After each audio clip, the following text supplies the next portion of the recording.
My favorite thing, feelings. They talk about how much feelings matter, right? It's not important that we all be equal in terms of outcome. What is deeply, deeply important, obviously, is that we be equal in terms of how we feel about ourselves. We all have to feel very, very special and warm and fuzzy on the inside. And that's why we have to have things like trigger warnings.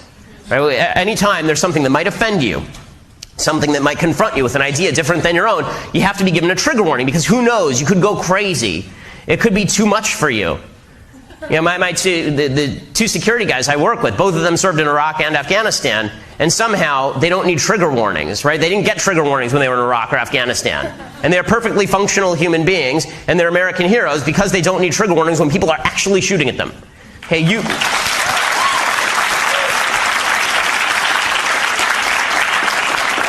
being in a classroom does not require a trigger warning, or you're a weakling who shouldn't be in a classroom in the first place. And here's the thing about the trigger warnings. Obviously, they only work in one direction, right? You need a trigger warning if you're on the left. There's no trigger warning if you're on the right. So if some professor asks you to stand up because you voted for Trump so they can single you out, that doesn't require a trigger warning. But if you're in class and you're reading To Kill a Mockingbird, that requires trigger warnings. And the reason for that is because if you're on the right, then you're obviously guilty, right? You're a member of this class, this group of powerful people, and you don't ever need trigger warnings, and you can be routinely aggressed, right? Because you're the purveyor of microaggressions. So this brings us to our next term, microaggression. So the term microaggressions is in and of itself really evil. And it's not just bad, it's evil. Because the idea here is not just you're saying something offensive, it's that I have aggressed you. Microaggression, right? And the proper response to aggression is you get to hit me. If I were to hit you, you get to hit me back. If I were to aggress you, you get to aggress me back. And the left truly sees it this way. Microaggressions are a form of violence, and they talk this way. They say that words are a form of violence. They equate words and violence, which is the end of civilization, by the way. The minute that you equate words and violence, civilization is over. Because if we can't say anything to each other without engaging in violence, we can't live in society together. And the things that they use as examples of microaggression are so asinine, things that require them to find their safe spaces with their Play-Doh and their finger paints. Things like, I'm colorblind. If you say I'm colorblind to someone, this is a microaggression. If you say he or she, that's a microaggression because that's cisnormative. Right? You have to use made-up terms like Z that don't even mean anything, and no one knows where it came from or why it is. Right? If you say, where are you from? This is legitimately, they call this a microaggression. If you say, where are you from? Which doesn't, because you might be, maybe I perceive you as a foreigner, and you're taking that as some sort of insult. I mean, every time I've asked somebody where they're from, it's typically because I assume they weren't born right here where we're talking. But for the left, that's a microaggression. And obviously, if you say something factual politically, that too is a microaggression, and that's to be met with violence. Microaggressions are to be met with violence. So my own personal example of this happening how many of you here have watched at any point CNN headline news? Show of hands. CNN headline news. That's the entire audience for CNN headline news. So I was asked to, about a year and a half ago now, probably 18 months ago, Caitlyn Jenner was the hot topic of the day, and CNN headline news asked me to come in and talk about the Caitlyn Jenner thing because ESPN was giving Caitlyn Jenner the Hero of the Year award.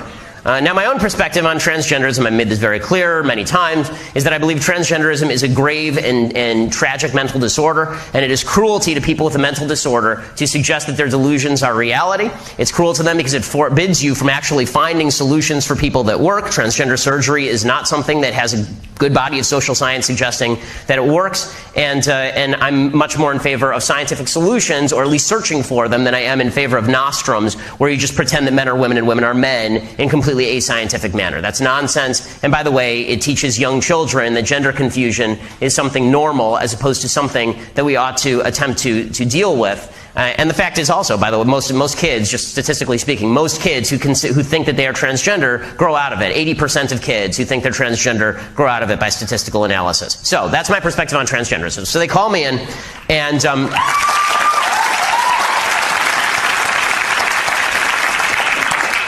So they called me in, and they honestly, I think what they did is they just looked in the white pages for conservative, and I'm the only one in a 30-mile radius of CNN in LA.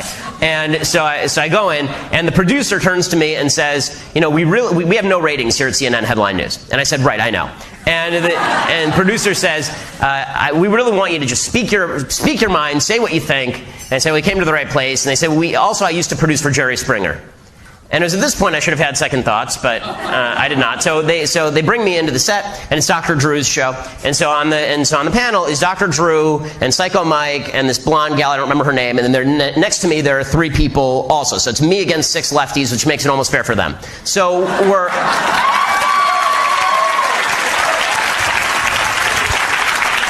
So we start this debate, and the entire debate is Caitlyn, and this is not making fun of Caitlyn Jenner. This is making fun of the media that covers Caitlyn Jenner. The entire debate was, is Caitlyn Jenner a hero or the greatest hero?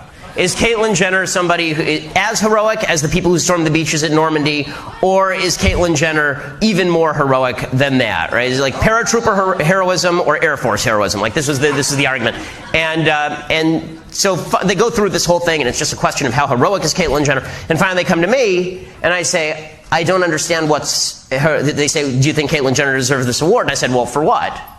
Right, Caitlyn Jenner is somebody with a mental disorder who had some surgeries, and I feel terrible for Caitlyn Jenner. Where's the heroism exactly? And so Dr. Drew starts trying to press it. So the person sitting next to me, I neglected to mention this, is a fellow named Zoe Tur.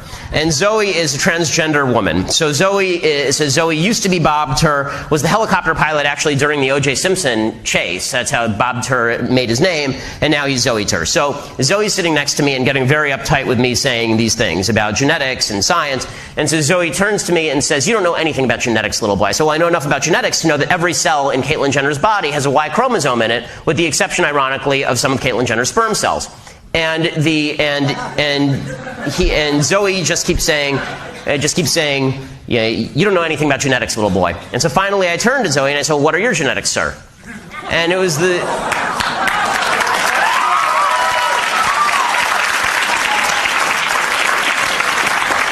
And honestly, it wasn't meant as a dig. It's because Zoe Tur is a genetic man, and I treat men as men. The whole debate is about whether men are men or men are women, obviously. So I say that, and Zoe reaches over and grabs me by the back of the neck on national TV and says, if you don't cut that out, I'll send you home in an ambulance. This is on live national TV. And honest to God, my first thought was, that doesn't even make any sense. You don't go home in an ambulance.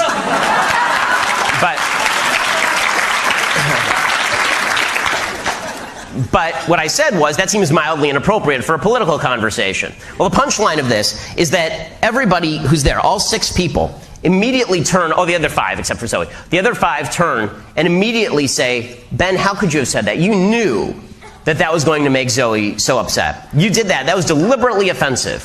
How could you have been offensive to the pronouns, as one woman put it? And that's when I said, facts don't care about your feelings.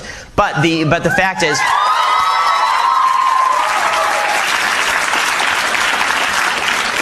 But the idea was, I deserve to be met with actual physical aggression on live national TV for saying sir to a genetic man. And by the way, the aggression didn't stop after that. As Zoe went hulking off the set, Zoe turns to me and says to me, and growls at me in a voice an octave lower than my own, "I'll see you in the parking lot." And security had to escort me out to my car. Bizarre evening. And then later on Twitter, Zoe threatened to curb stomp me, all of which I thought was just deeply unladylike behavior.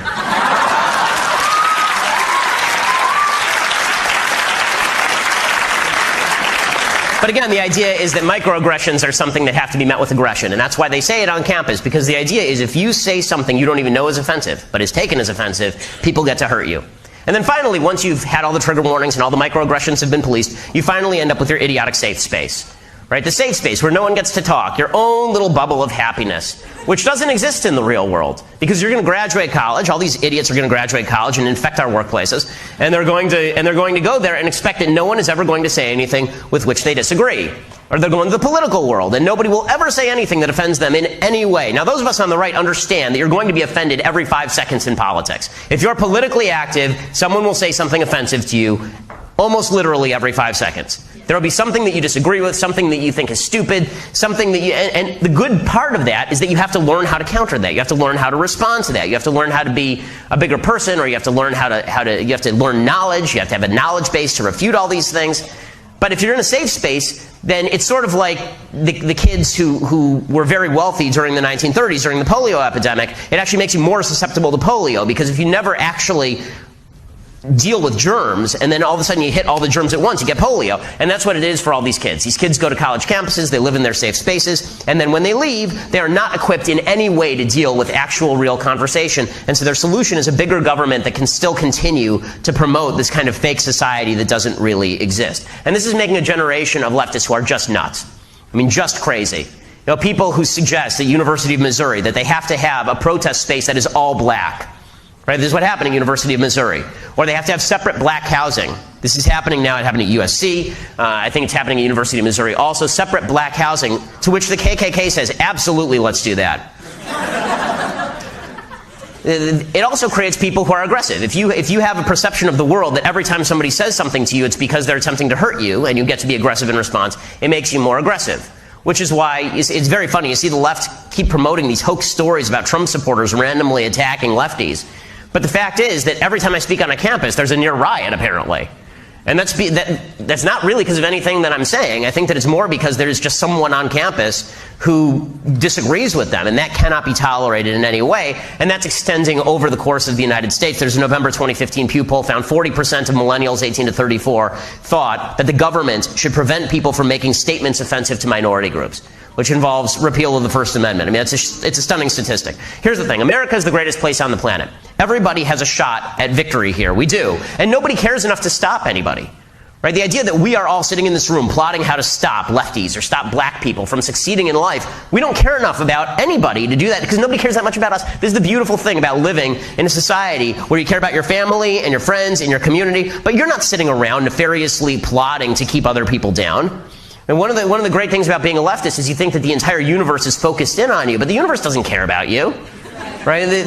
None of us are sitting around, like in your off hours, are you sitting around thinking how to keep that sophomore co-ed from succeeding at her job? Like, no one is doing that. But if you can create this system in your mind where everyone's preventing you, then you get to blame the rest of society. So people need to buck up a little bit, and it's incumbent on us to speak the truth about this, and that's sometimes going to be offensive. Sometimes it means that your feelings are not justified. When I say facts don't care about your feelings, I'm not trying to be callous, although frankly I don't care that much. But what I'm really saying is that when you value feelings over facts, you actually end up hurting more people. When you value feelings over facts, you end up destroying the system. And when you value feelings over behavior, you end up justifying some really bad behavior. So it's incumbent on all of us to go out there and preach decency and be decent. Now, when I say preach decency and be decent, I don't mean in response to people who are indecent. Indecency does not call for a decent response. Indecency should be met by punching back twice as hard. But it is our responsibility to go out there and preach decent behavior and be better people, preach better ideas. If we do that, we will succeed. And I know that's what all of you are involved in doing here at Turning Point. One of the things I love about speaking at Turning Point is usually when I come down to Palm Beach to speak at an event, the average age is somewhere between 70 and